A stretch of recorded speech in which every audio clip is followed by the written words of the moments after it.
신약 성경의 마지막 경전인 요한계시록이네요.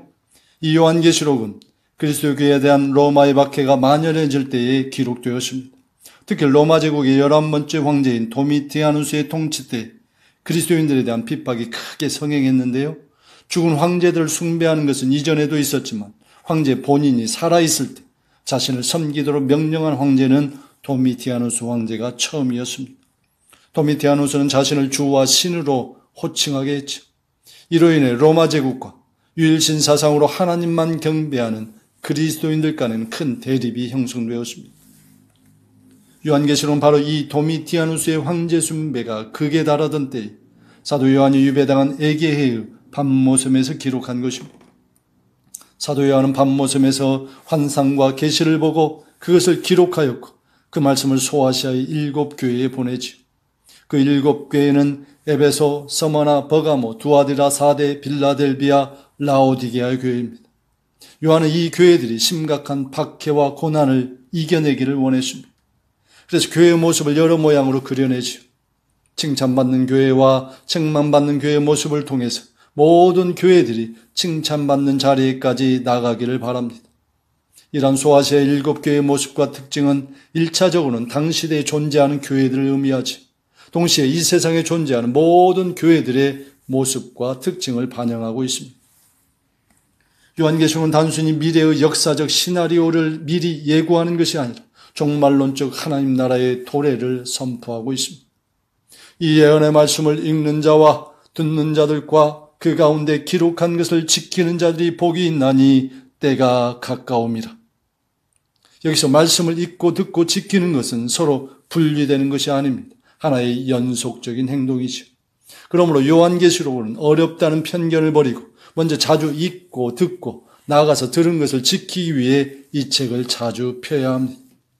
그런데 사도 요한의 때부터 지금까지 이 예언의 책은 특정인들만의 전유물로 여긴 채 문자로 쉽게 이해되는 부분까지도 수많은 상징과 은유로 해석되어 버렸습니다.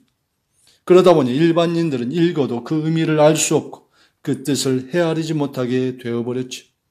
이에 이단과 사이비들이 이 계시록을 상징과 비유로 난도질해서 자기들의 입맛에 맞도록 재편집하는 노력을 계속하고 있는 것입니다. 거기에는 우리 기성교단과 교회들의 책임도 적지 않은 것이죠.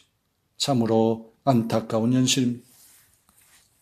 저 역시 오랫동안 교단과 학문의 영향력 아래에 있던 나머지 그러한 전통적이고 유명한 학자들의 고전적인 해석들을 유지하고 지지하였었습니다. 그러나 근간의 성령께서 깨닫게 해주시는 부분은 요한계시록은 누구에게나 열려있는 책이라는 점입니다. 요한계시록의 시대적 배경을 충분히 이해하고 있는 신자라면 해석에 있어서 큰 어려움은 없습니다. 단 좀 더 깊이 있고 온전한 해석을 위해서는 다음과 같은 4가지가 선행되어야 하죠. 먼저는 계시록의 내용을 앞뒤 순서를 혼합하지 말고 시간 순서대로 보라는 것입니다.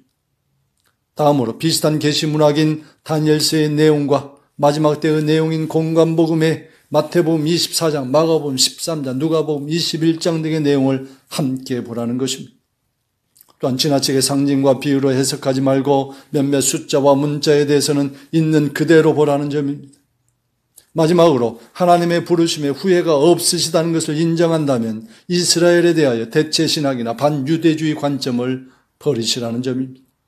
이 4가지가 성경을 읽고 해석하는 자의 심령에 통전적으로 이루어질 때 요한계시록은 올바른 이해와 해석으로의 접근이 가능해집니다.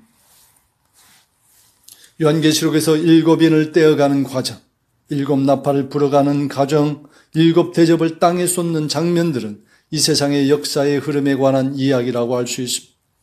이 세상의 역사는 힘센 자가 무력을 사용하여 약한 자들을 정복하고 지배해 나가는 과정이죠. 그러나 이런 모습이 전부는 아니지요. 이 어두운 세상의 역사, 그 속에는 하나님의 오래 참으심과 긍휼이 차고 넘칩니다. 교회가 세상 한복판에서 고통을 겪으며 살기는 하지만 그 안에는 믿음의 역사, 순교의 역사가 함께합니다. 그리고 하나님께서는 당신의 사랑으로 교회를 안전하게 보호하여 주시죠. 요한계시록에 등장하는 수많은 상징과 비유들은 당시 로마인들은 읽어도 이해할 수 없는 내용들이었습니다. 마찬가지로 지금도 전 세계 곳곳에서 마지막 때 많은 일들과 사건들이 등장하지만 그에 대한 내용들이 세상 사람들은 무엇을 의미하는지를 이해하지 못하고 있습니다. 아무쪼록 거짓과 미혹이 많은 이 종말의 때에 주님께서 여러분에게 지혜와 계시의 영을 여셔서 요한계시록에서 펼쳐지는 것과 비슷한 일들을 밝히 보고 깨달아 준비된 거룩한 신부들로 살아가시기를 응원합니다. 할렐루야.